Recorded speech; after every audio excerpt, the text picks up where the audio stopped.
ये सोची समझी रणनीति के तहत वेल प्लान्ड हुआ है और वहां के भाईचारे को गोली मारने का काम हुआ है। भारतीय जनता पार्टी और उनके सहयोगी और समर्थक शुभचिंतक बार बार खुदाई की जो बात कर रहे हैं, ये खुदाई जो है हमारे देश का सौहार्द, हमारे देश का भाईचारा, हमारे देश का गंगा जमनी तहजीब को खो देगा। ये लड़ाई दिल्ली और लखनऊ की है। नमस्कार, मैं हूं विजय श्री और स्वागत है आपका सियासत नगरी में। भारतीय संसद का शीतकालीन सत्र सिर्फ कानूनों और नीतियों पर चर्चा के लिए ही नहीं बल्कि राजनीतिक ड्रामे का बड़ा मंच भी बन चुका है। मंगलवार को सदन में ऐसा ही ड्रामा देखने को मिला जब संभल हिंसा के मुद्दे पर समाजवादी पार्टी प्रमुख अखिलेश यादव और बीजेपी के दिग्गज मंत्री गिरिराज सिंह आमने सामने आ गए। यह तकरार, बहस और सियासी तीखेपन का पूरा किस्सा हम आपको दिखाएंगे सिर्फ सियासत नगरी पर। चलिए शुरू करते हैं। 3 दिसंबर 2024 संसद के शीतकालीन सत्र का तीसरा दिन। सपा मुखिया अखिलेश यादव ने संभल हिंसा को सोची समझी साजिश बताते हुए बीजेपी पर सीधा हमला बोला। उन्होंने कहा, संभल में जो कुछ हुआ वह सब पहले से तय था। यह बीजेपी का प्लान है जिसने भाईचारे पर प्रहार किया है।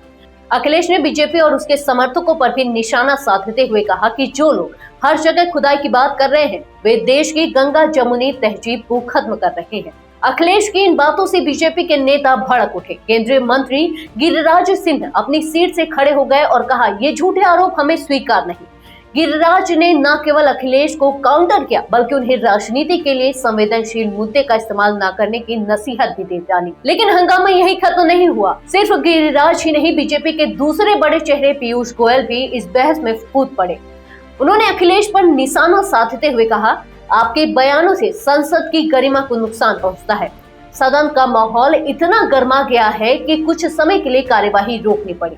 हंगामा बढ़ता देख लोकसभा स्पीकर को दखल देना पड़ा। उन्होंने गिरिराज और पीयूष गोयल को अपनी सीट पर बैठने का आदेश दिया। लेकिन बहस के इस दौर ने यह साफ कर दिया कि संभल हिंसा न केवल एक संवेदनशील मुद्दा है बल्कि राजनीतिक दलों के लिए सियासी खेल का बड़ा मैदान भी बन चुका है। तो सवाल यह है दोस्तों, क्या इस हंगामे से देश को कोई जवाब मिलेगा? क्या संभल हिंसा पर सच्चाई सामने आएगी या यह बहस भी सियासी आरोप प्रत्यारोप में ही दबी रह जाएगी? यह घटनाक्रम सिर्फ राजनीति का एक और अध्याय है या हमारे लोकतंत्र की एक गंभीर परीक्षा? अगर आप भी इस बहस का हिस्सा बनना चाहते हैं तो कमेंट करके अपनी राय जरूर बताएं।